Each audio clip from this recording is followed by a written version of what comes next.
하나님의 사랑을 담아 대한민국을 품고 나아가는 신복TV입니다.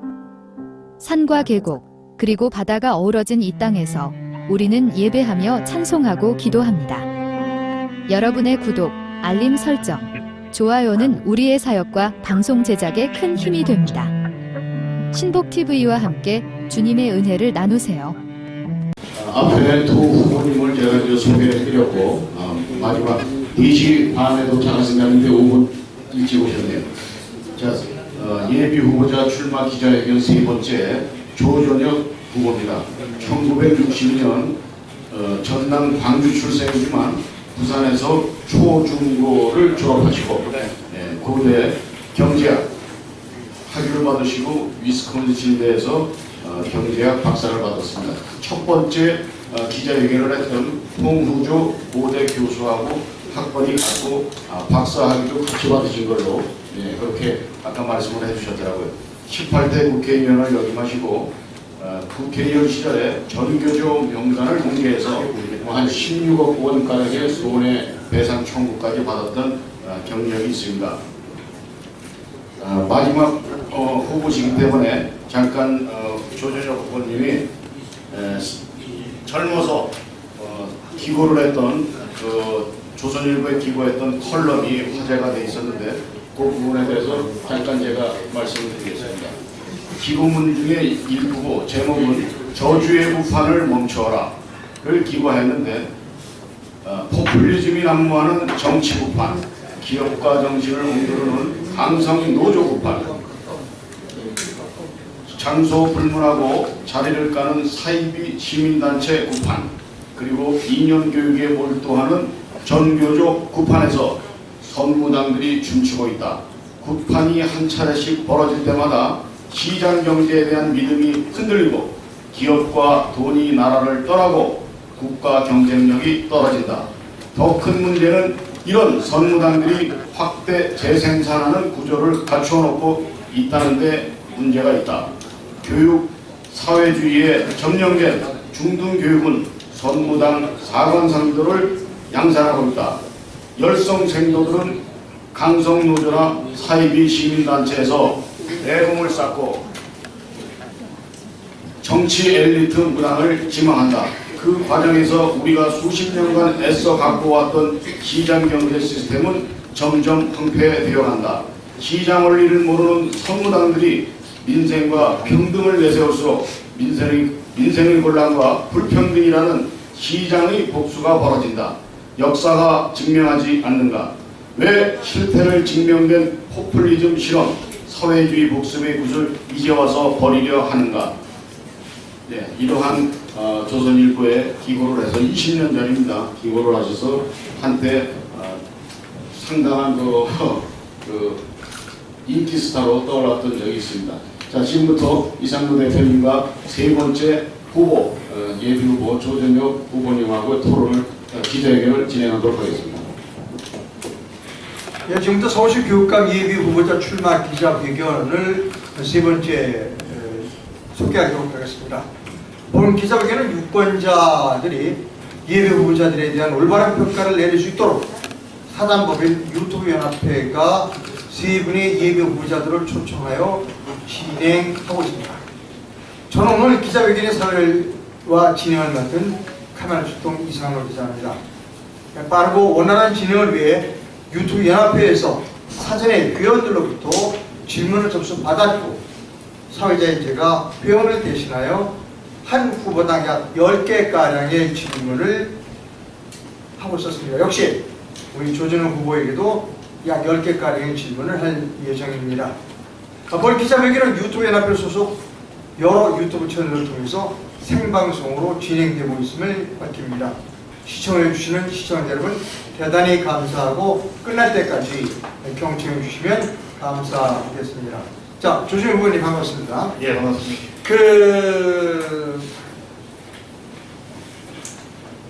조부님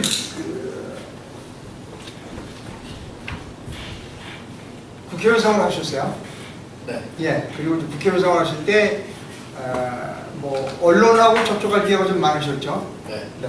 자, 이 기자회견을 하기 전에 각 후보님들에게 이러이런 질문을 하겠다라고 우리가 질문지를 보내드렸습니다. 그리고 그 질문지에 대한 답변서까지 그저 받았어요. 확인하셨죠? 예. 확인 못했습니다. 못했어요? 네. 그러니까 이러이런 질문을 하겠다는 얘기는 받으셨죠? 네. 예, 받았습니다. 예. 제가 하는데 사실은 그 평소에 그 갖고 있는 생각들한테 즉석에서 이야기를 하는 게 훨씬 더 솔직한 네. 답변이 나가기 때문에 제가 뭐 이게 미리 답을 갖다 써가지고 주고 하는 이런 식 사실 제가 별로 선호하는 게 아니고 다행입니다. 네. 솔직하게 제가 말씀을 드리겠습니다. 원래 그 기자들하고 약속하면 기자들이 약속 잘 안 지키는 건 알고 계시잖아요.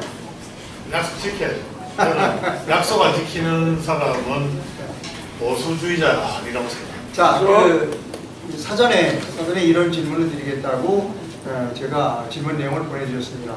가능한 한 질문의 범위 내에서 그 질문하도록 그렇게 하겠습니다. 봄이 아니라서 괜찮습니다. 네, 좋습니다. 시작합니다. 들어서 팍팍 찌르는 질문도 좋습니다.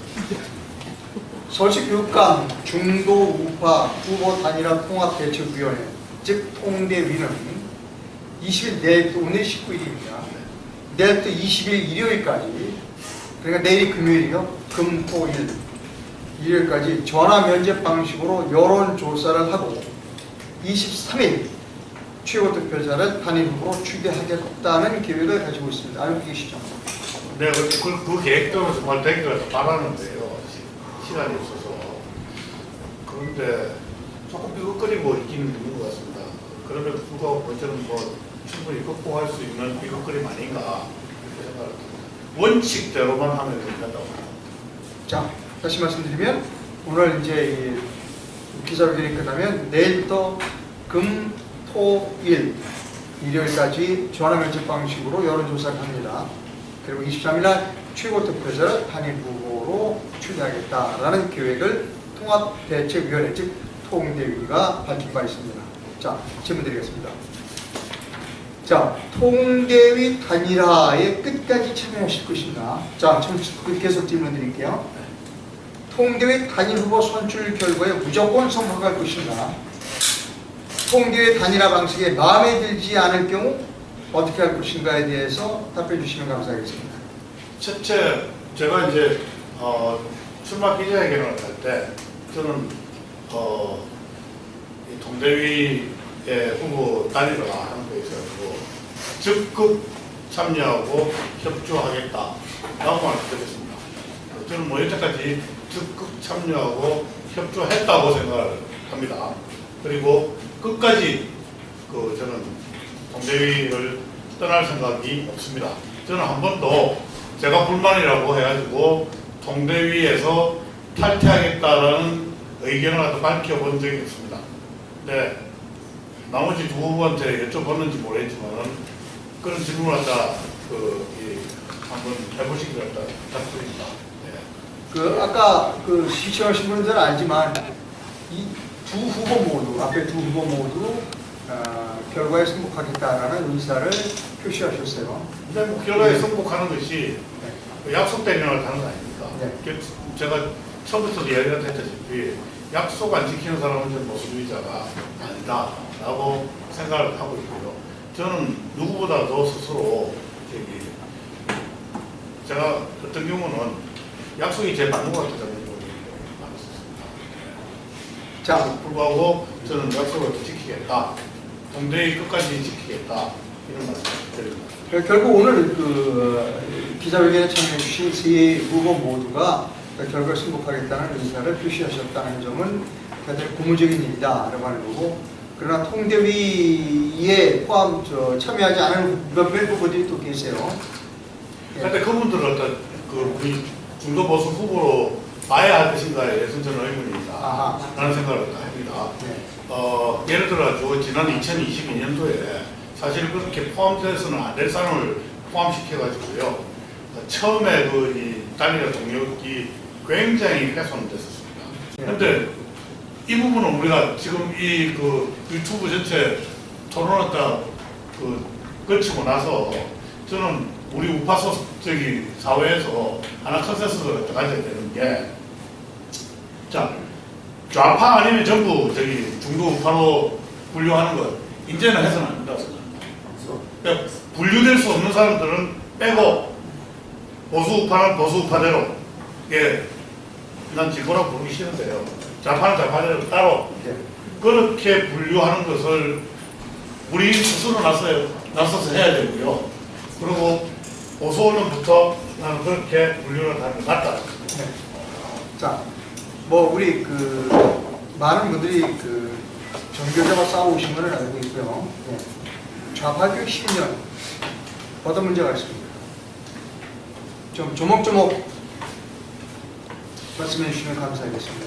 몇 가지를 말씀드리겠습니다. 네. 좌파교육 10년 무엇이 문제입니까? 좌파 교육감들의 대표적인 그 정책이 혁신학교 정책입니다. 혁신학교. 네. 근데 그 혁신학교가 정말 대한민국 교육을 같이 혁신했느냐? 결과적으로 그렇지 못했다. 지금은 혁신학교 지정한다 그러면은 학부모들이 나서서 반대를 합니다. 저 혁신학교는 아이들 공부 안 가르치는 학교, 그리고 아이들 공부 안 하는 학교, 쓸데없는 일 많이 하는 학교. 이걸로 이제 학부모들 인상이 바꾸고 있습니다. 네, 그래서 어떤 경우에는 혁신학교 지정을 한다 그러면은 학부모들이 그 앞에다 건조화를 쫙 갖다 붙입니다. 네, 그거 보시는 분들 많죠? 네. 건조화이 뭐 200개, 300개가 쫙 부모들이 이제 나서 붙이면서 반대를 합니다. 교육 사망 뭐 이런. 네. 그래서 이 우리나라 교육접하들의 대표적인 정책인 혁신학교 정책은 그것은 실패로 끝났다. 그리고 이 참혹한 실패의 결과는 학력저하였다. 특히 서울 같은 경우에는 여러분들 믿으시십니까? 서울 시민들은 아마 이야기를 하면 못 믿으실 거예요. 우리 서울의 학생들의 기초학력 미달 비율이 전국 최상위권입니다. 서울의 학생이? 예. 서울의 학생이? 한번 전국에서? 최상위권. 그 이야기는 거꾸로 이야기를 하면은 서울의 학생들의 이 학력이 전국에서 가장 낮은 축에 속한다는 것입니다. 안 믿으실 겁니다. 예.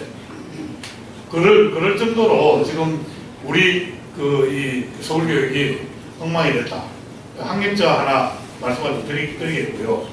두 번째, 여러분들이 이 좌파 교육감들이 교육감 되고 나서 지 마음대로 이 교재를 만듭니다. 교육청 인정 교재라고 해가지고 그 도서를 갖다 만드는데 여러분들 들어보셨습니까?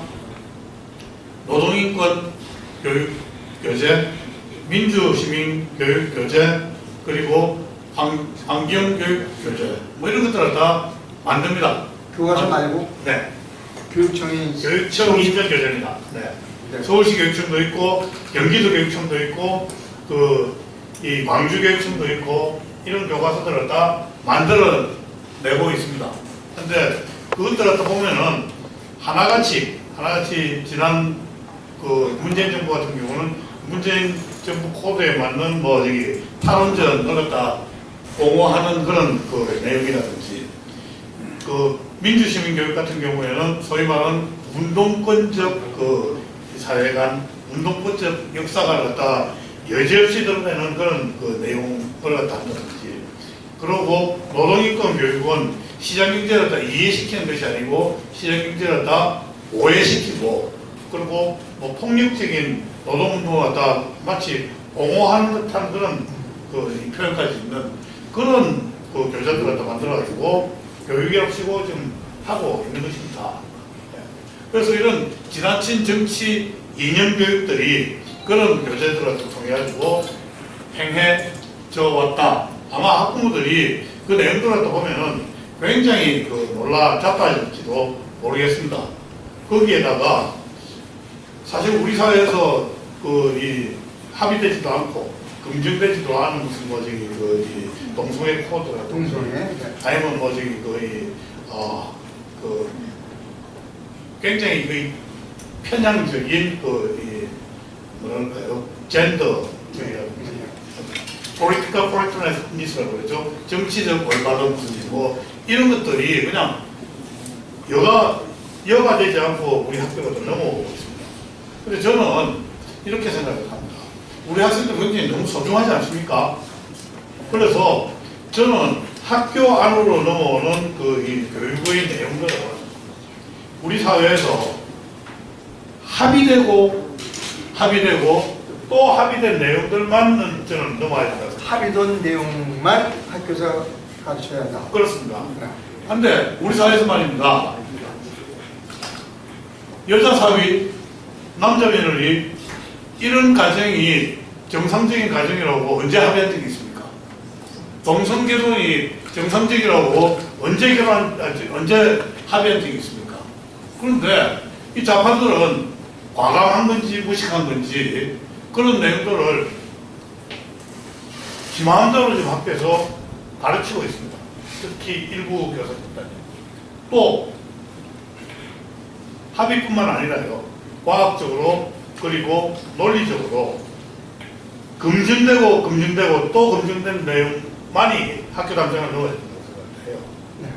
그래서 무슨 전혀 과학적 근거가 없는 무슨 탈원이라든지 뭐 이런 것들은 학교 내에서 가르쳐져서는 안 된다고 생각합니다.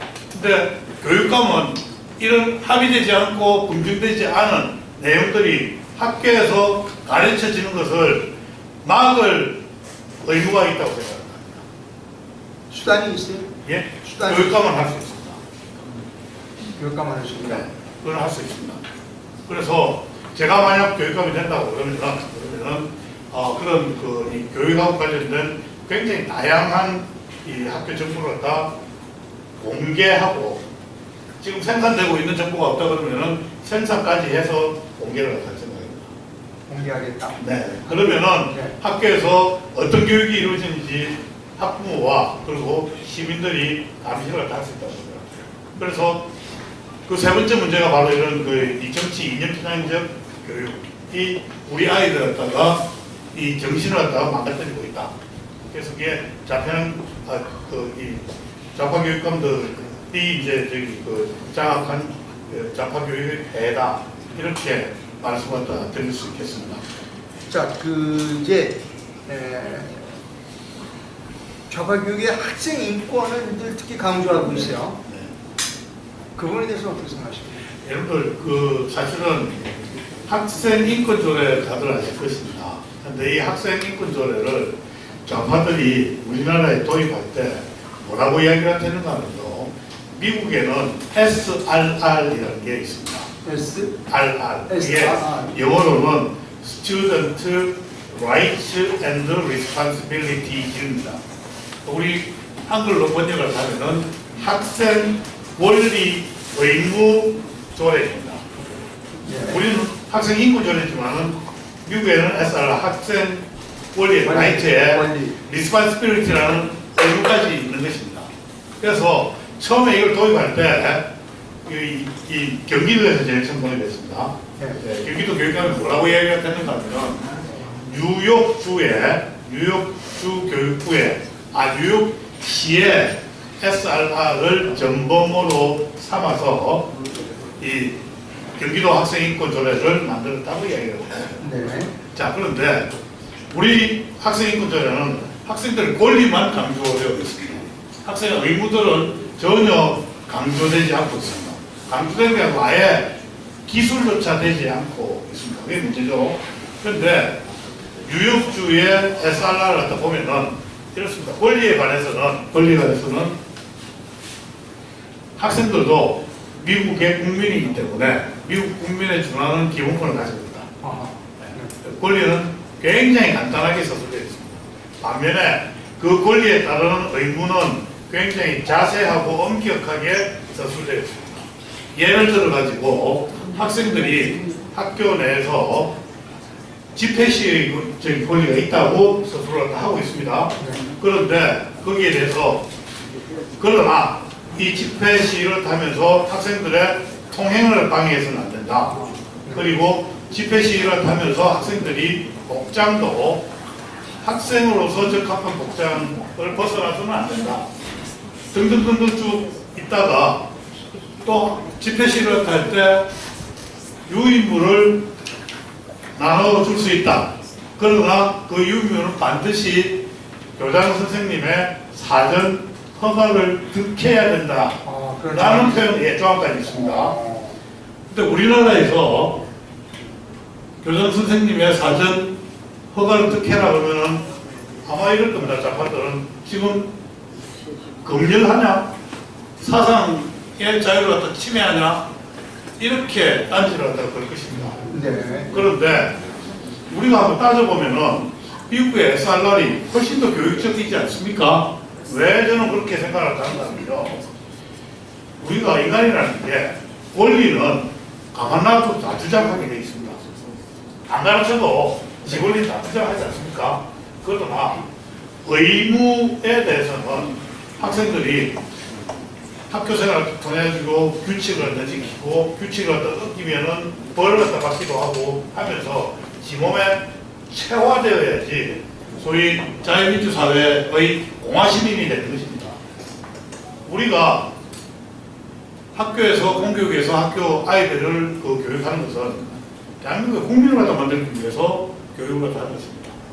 우리 대한민국의 국민들은 대한민국의 법을 갖다 따르고 그리고 헌법적 가치를 갖다 따르는 그런 정체성을 갖다 가진 인간으로 공교육이 만드는 게 목표이잖아요.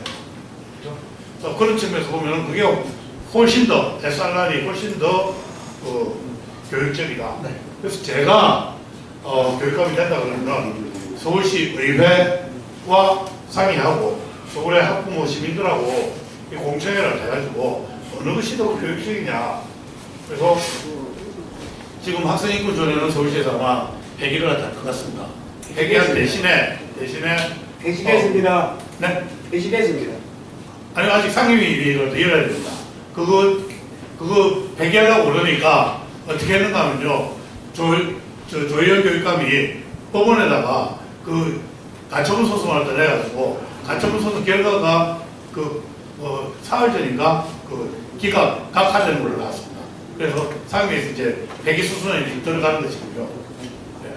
제가 아마 맞을 겁니다. 네. 자, 계속해 주시죠. 네, 그래서 서울의 학생 권리 의무 조례를 만들어서 우리 아이들이 이 자유민주 사회의 공화 시민으로 성장을 할 수 있도록 저는 돕겠다 이런 말씀을 드립니다. 자, 이제 다음 질문으로 갑니다. 이 질문은 본인이 교육 철학과 관련된 문제라고 생각됩니다. 조진웅 후보가 서울시 교육감이 되면 달라집니까? 교육이? 달라지나요? 달라져야 되지 않겠습니까? 어떻게 달라집니까? 예. 근데 이것도 저는 이렇다고 생각합니다. 교육감 한 사람이 바뀌었다고 해가지고 무슨 교육정책이 손바닥 뒤집대로 확 바뀌는 것도 저는 이런 옳지 않다고 봅니다. 그래서 이건 역시 저는 컨센서스가 있어야 된다고 생각하는데 저는 제가 갖고 있는 교육관이 많은 국민들, 시민들의 그리고 또 학부모들의 컨센서스를 얻을 수 있다고 생각을 하고요. 그게 뭔가 하면 저는 체인지 교육입니다. 저는 서울의 교육을 체인지 교육으로 체인지 하겠다는 말씀하다. 새 인지 교육? 네, 체인지입니다. 제가 다시 말씀드리겠습니다. 예. 지금 우리가 교육 그러면은 지덕체라고 얘기하지 않습니까? 지덕체. 예. 지덕체라고 얘기하는데 저는 우선순위가 잘못됐다고 생각해요. 지식, 그리고 인성을 가르치는 덕, 그리고 신체와 정신의 건강을 갖다 이야기하는 체, 이 순서가 아니고 여기 순서가 거꾸로 내야 된다고 생각해요.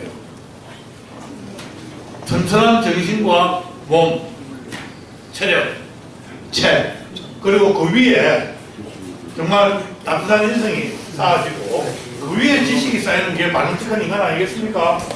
그래서 누구나 제가 이렇게 이야기를 하면은 당신 그 우선순위 잘못됐다고 하는 사람 저는 못 봤습니다. 그렇게 컨센서스가 있다 그러면은 우리 교육의 이 주안점도 그렇게 저는 바뀌어야 된다고 생각합니다.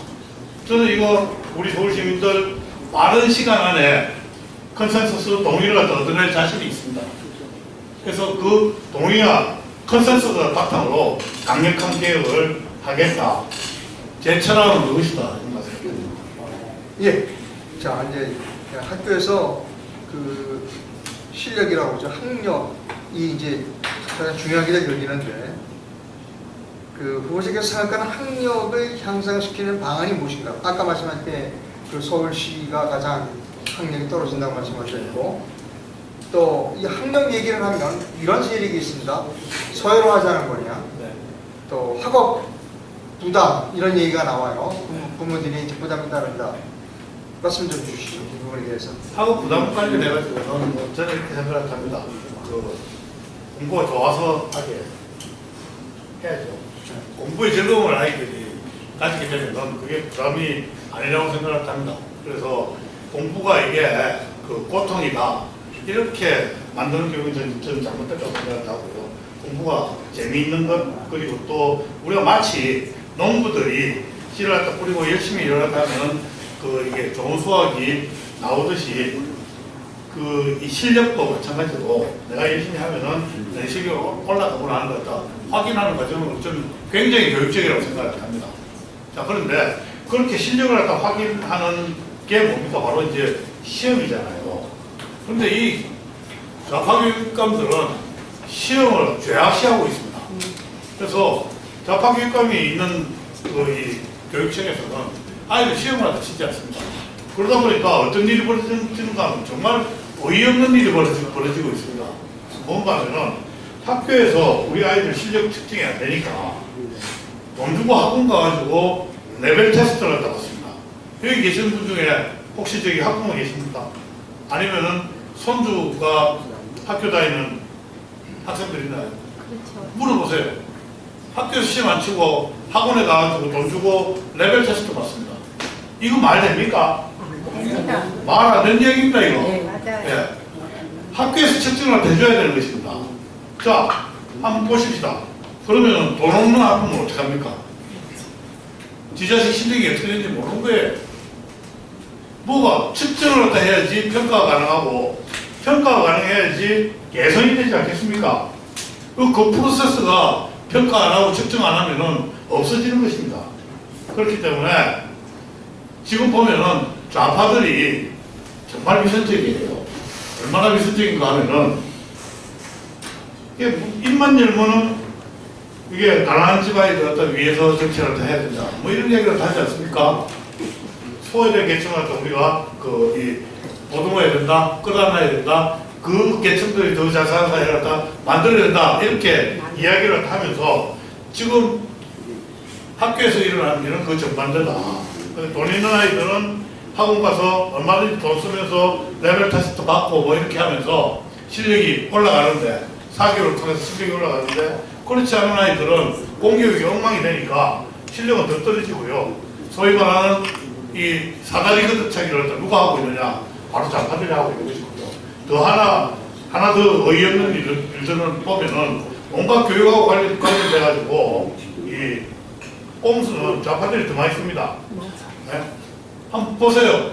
조현희 같은 경우가 점잖은 조현희 씨 같은 경우가 자사고 특목고 다 배제한다고 그래놓고 지 자식들은 다 거기 보냈어요. 네. 조국이는 한술 더 나와요. 조국 씨라고 그랬습니다. 조국 그 의원님은 참 토로라 그러는데요. 예. 아니 뭐 이게 표창장에 보니까 다 위조까지 해가지고 애들 대학 진학시키지 않았습니까? 이런 위선자들이 우리나라 교육정책 대한민국의 오피니언 리더로 다 하고 있으니까 이게 되겠습니까? 네. 이런 자들이 말 못 붙이게 하겠습니다. 자, 공교육에 대해서 좀 여쭤보겠습니다. 네. 공교육이라 하면 공교육에 대한 정의를 좀 내려주시고요. 공교육이 필요한가에 대한 부분도 말씀해 주십시오. 공교육이란 무엇이다 라고 하는 정의를 좀 내려주십시오. 모두가 다 공교육을 해요. 예. 기본적으로 학교 교육을 할 때 공교육이라고 하죠. 예. 학교 교육을 할 때 공교육이라고 하는데 우리나라 교육의 문제는 뭔가 하면 너무 잘못된 일들입니다. 그래서 미국 같은 경우에는 공립학교 교육도 굉장히 그 다양성이 있습니다. 학교마다 이렇게 이제 다 독특한 프로그램들을 이제 가지고 교육을 다 하고요. 사립학교는 더더욱 설립 이념에 따른 커리큘럼도 다 다르고 교육의 뭐라 그럴까요? 이제 주안점도 다 다릅니다. 제가 한 번은 샌디아고 근처 어디 학교를 방문을 한 적이 있는데요. 그 학교가 굉장히 독특한 학교였습니다. 미국 그 해병대 대령 출신이 학교 갔다 교장을 받았고 그분이 설립한 학교인데요. 완전 애들 갖다 잡는 학교예요. 애들 전부 그럴 때부터 뭐 직각 보인다 합니다. 그리고 자기보다 이 나이 많은 어른들한테 보면은 저 멀리서도 그냥 경매를 하고 물어보면은 꼭 끝에 sir를 갖다 붙입니다. Yes sir, thank you sir, go this way sir. 거기 뭐 애들은 공기가 반짝거리는 학교예요. 네? 사관학교 같은 학교입니다. 그런 학교들도 있습니다. 그리고 가톨릭 학교라도 제가 간 적이 있어요. 야, 난 그 학교에 개를 갖다 키우는데 마약 탐지기를 갖다 키워요. 마약 탐지기를? 네. 애들이 담배 피는 거, 마약 하는 거, 개가 돌아다니면서 학생들 그 찾아내요. 끌어내고 학생들. 네네네. 그러니까 그런 굉장히 다양한 학교들, 다양한 관점에서 이제 학교를 운영을 하지 않습니까? 그래서 우리는 보면은 여러분들 학교마다 왜 교훈이잖아요. 교훈. 예. 급훈이라고. 학급에 또 급훈이 있습니다. 네.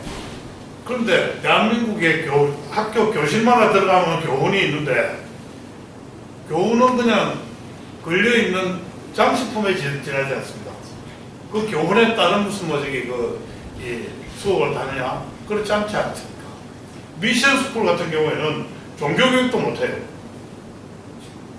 그래서 우리가 보통 학교 교육을 갖다 공교육이라고 그러는데 대한민국의 공교육은 너무 천편일률적이다. 예. 전체주의 교육을 대한민국에서는 공교육이라 그러더라.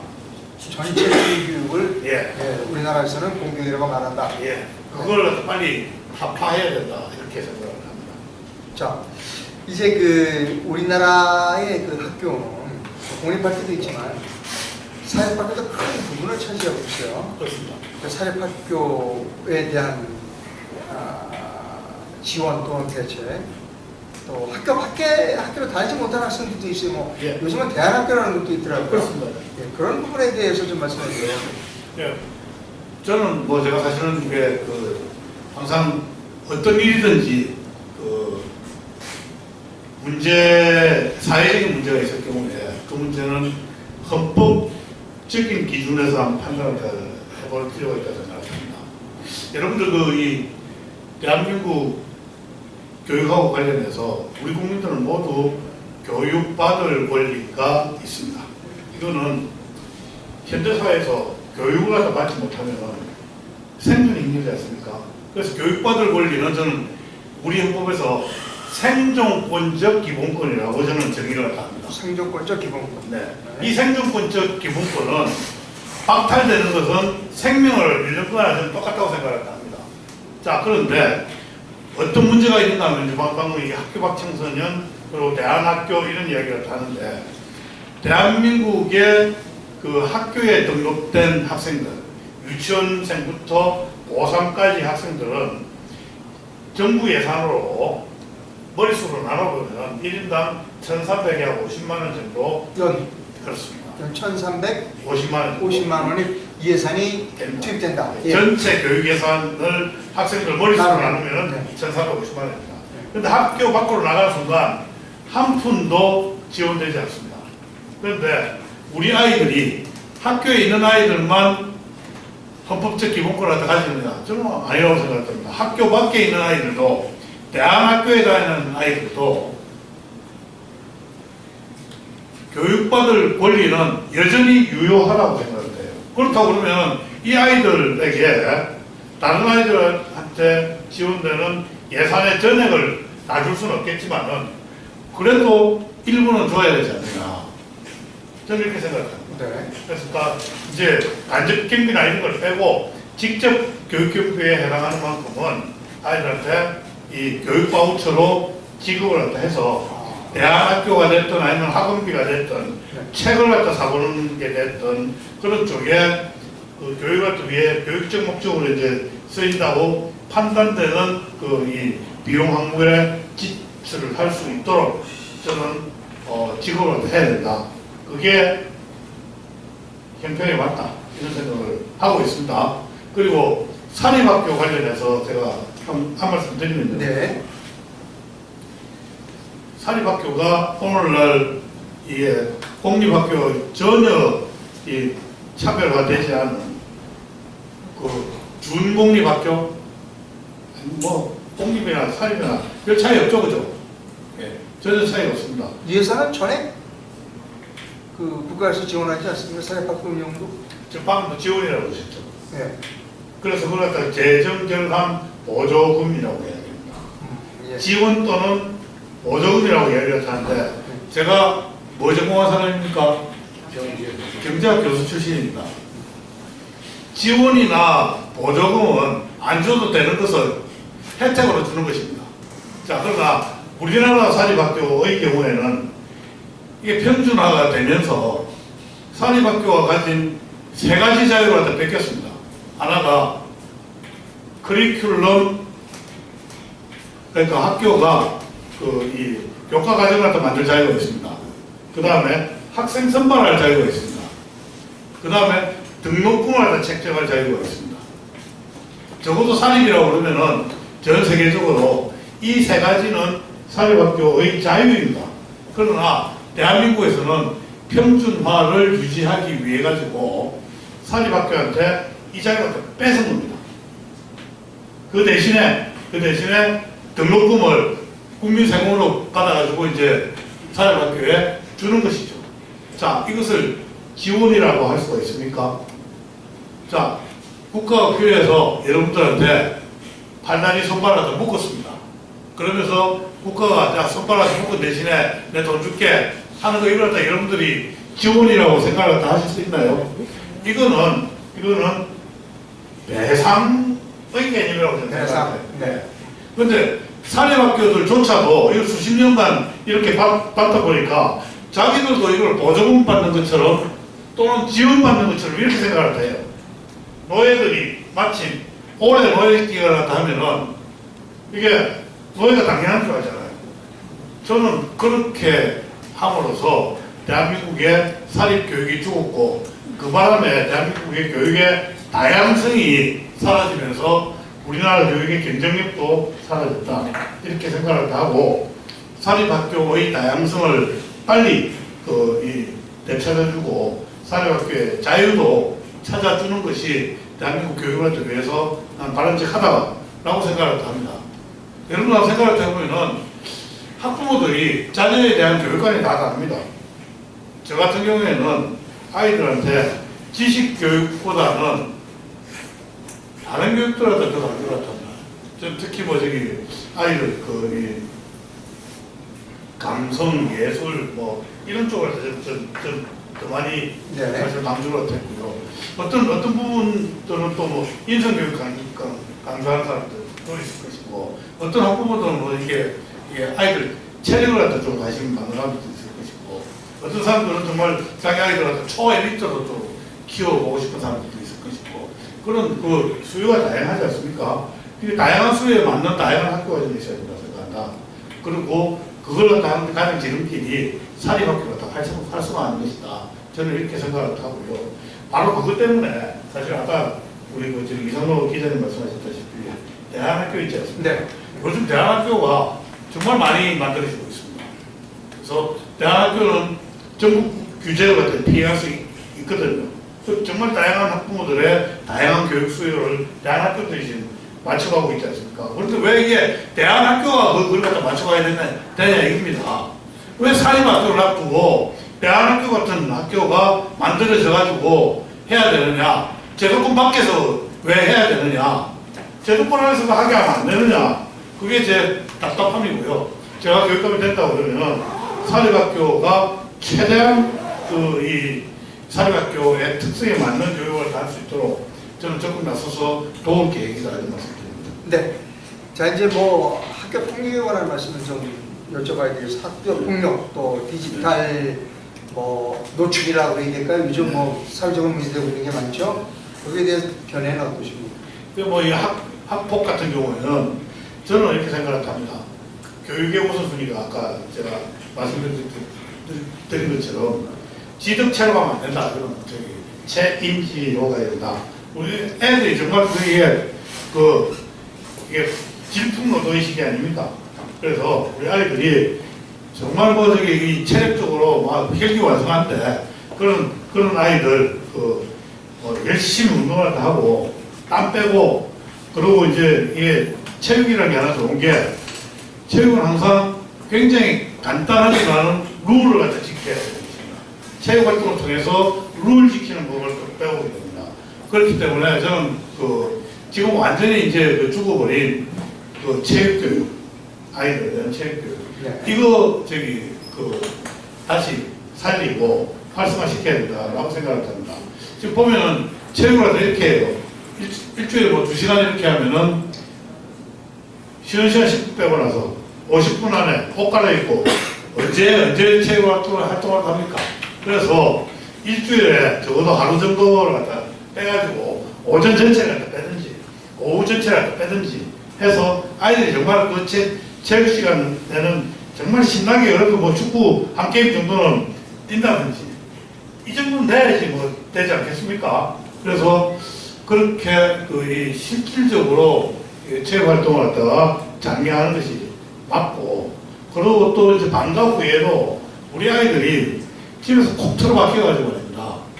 이게 모바일 게임만 해야지 되겠습니까? 그래서 방과 후 수업도 체육활동, 예능활동을 통해가지고 심신을 더 단련시키게 하면은 학폭 문제라든지 이런 것들도 굉장히 낮아질 것이다. 이런 말씀을 드립니다. 그리고 요즘은 또 이 AI 기술이 굉장히 발달해가지고요. 네. AI 심리 치료나 AI 심리 평가 같은 경우도 굉장히 손쉽게 아이들 심리 상태를 파악을 할 수 있게 되어 있습니다.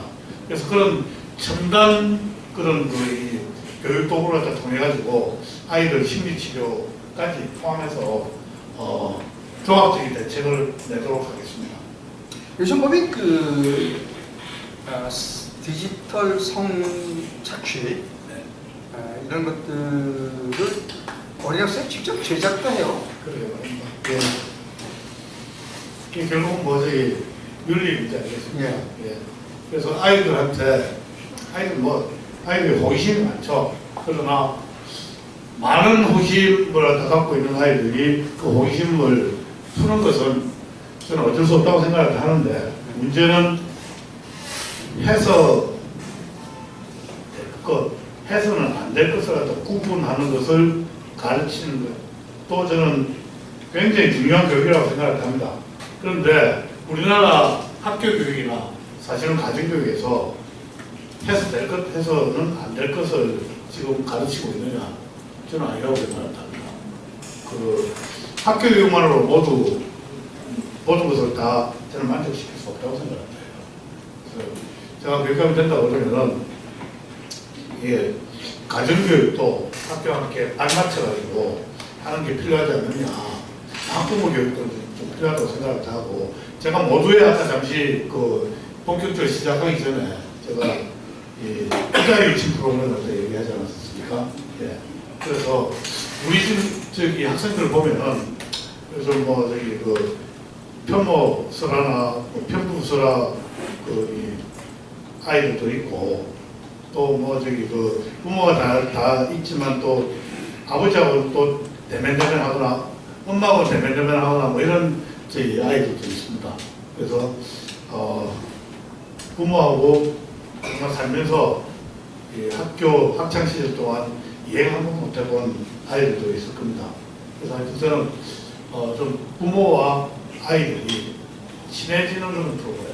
그게 이제 이 교육적 콘텐츠를 갖다 섞어가지고 그 아이들이 이제 뭐 아버지랑 같이 뭐 1박 2일 캠핑을 간다든지 아버지가 라면도 끓여주고 뭐 삼겹살도 좀 구워주고 그러면서 자기 아이를 갖다 파악하고 같이 친해지고 이야기 묶어도 주고 하면 좋지 않겠느냐. 그래서 그런 프로그램도 좀 저희 기획해서 한번 해볼까 생각 중입니다. 자, 이제 그 교육비 관련 문제입니다. 교육비 때문에 부담돼서 애를 못 낳겠다 이런 이야기도 있어요. 뭐 보니까 제가 살고 있는 동네에는 좀 학원이 많은데 밤늦게까지 학원을 돌아다녀요. 그게 공짜는 아니잖아요. 그 교육비가 상당히 많이 들어가는데 결국은 뭔가 제대로 안 돌아가니까 학원을 가는 거고 뭔가 제대로 안 돌아가니까 비용이 들어가는 거 아니겠습니까? 제가 이제 뭐 이렇게 교육 문제를 가지고 이게 경제학적 관점을 이야기하면 교육학 했던 사람들이 되게 저 싫어해요.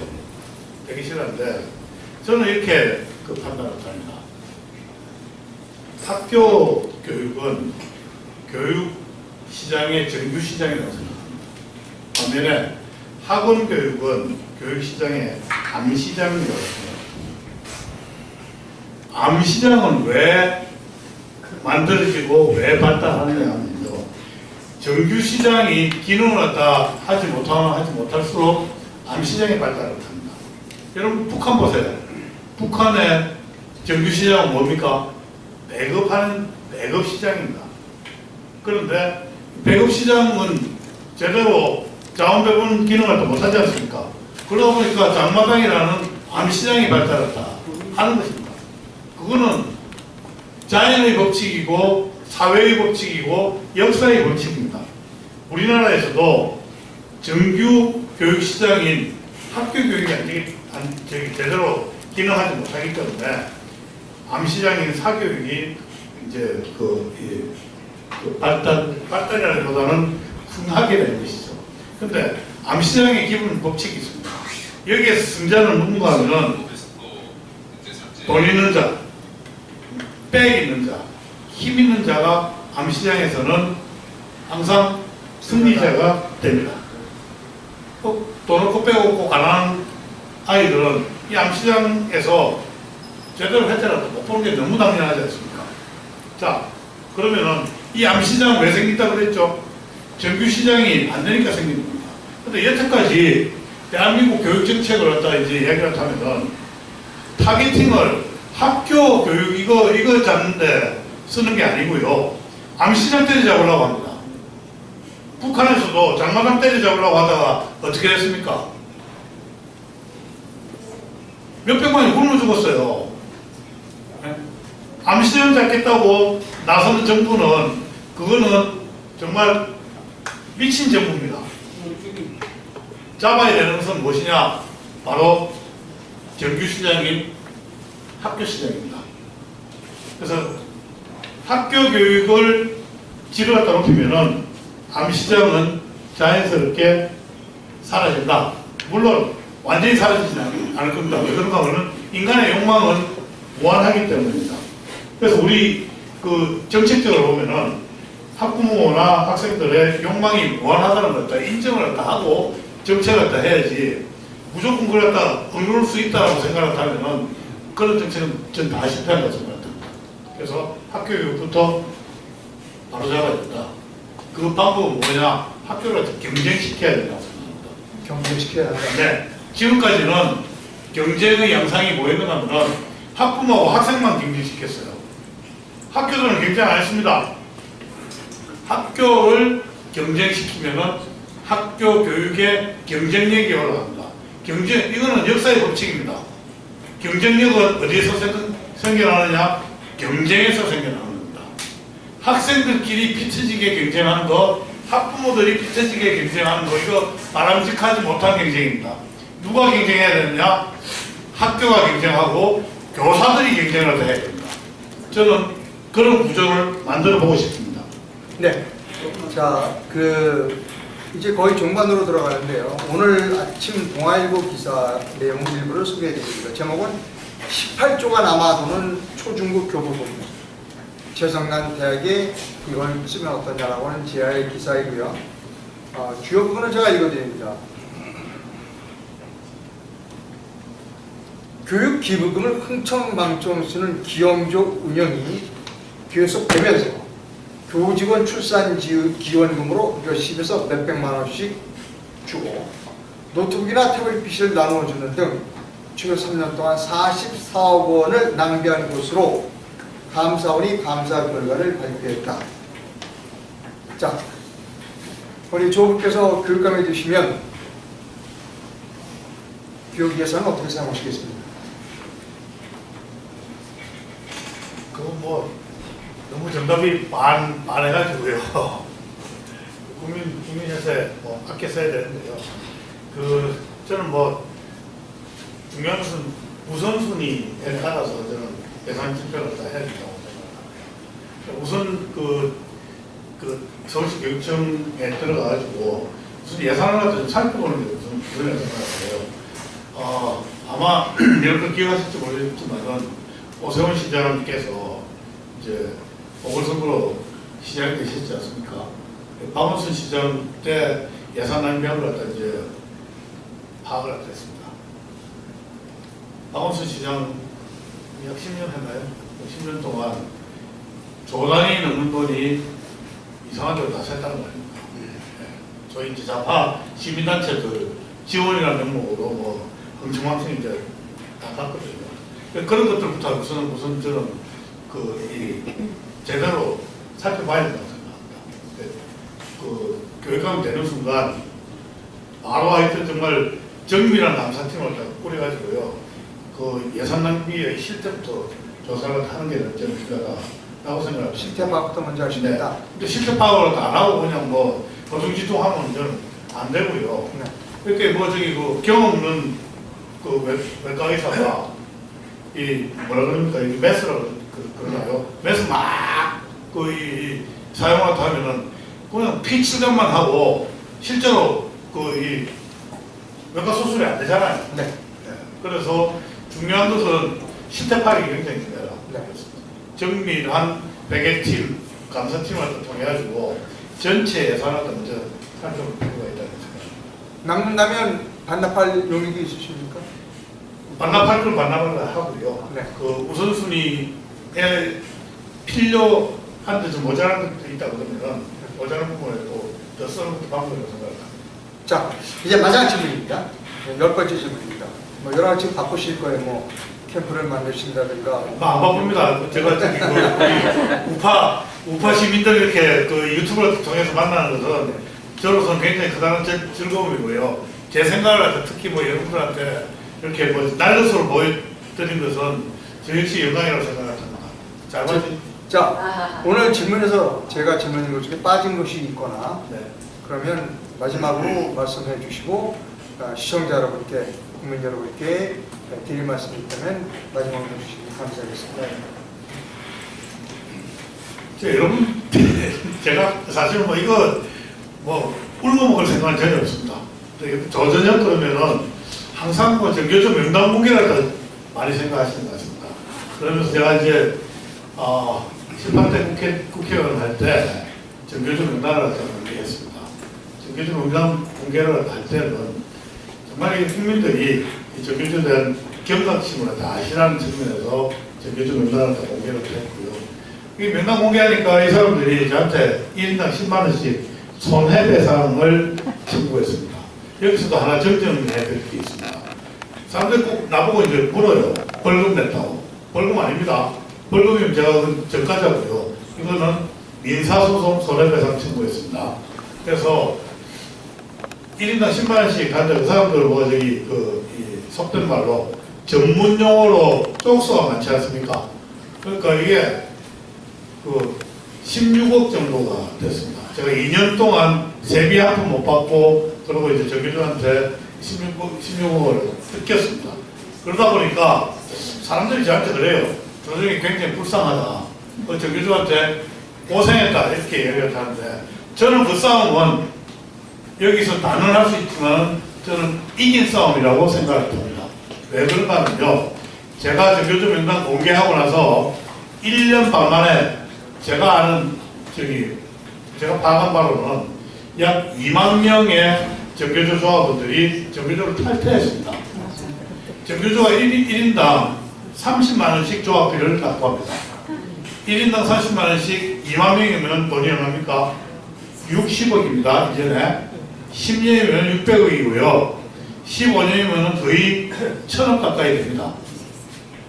그리고 그 이후에도 계속 이제 줄어들었죠. 물론 내가 그 정규조 명단 공개를 다 해가지고 정규조 숫자가 그렇게 다 줄어들었다고 제가 주장하는 것은 아닙니다만은 제가 16을 갖다 걔들한테 뺏기면서 걔들은 저한테 1000억 넘는 돈을 갖다가 저한테 피해를 입은 겁니다. 그 돈으로 우리 아이들 2년 교육하고 세뇌 교육을 갖다가 했을 겁니다. 제가 그만큼 막은 겁니다. 그 싸움 누가 이겼습니까? 저는 저 조전혁이 이겼다고 생각을 합니다.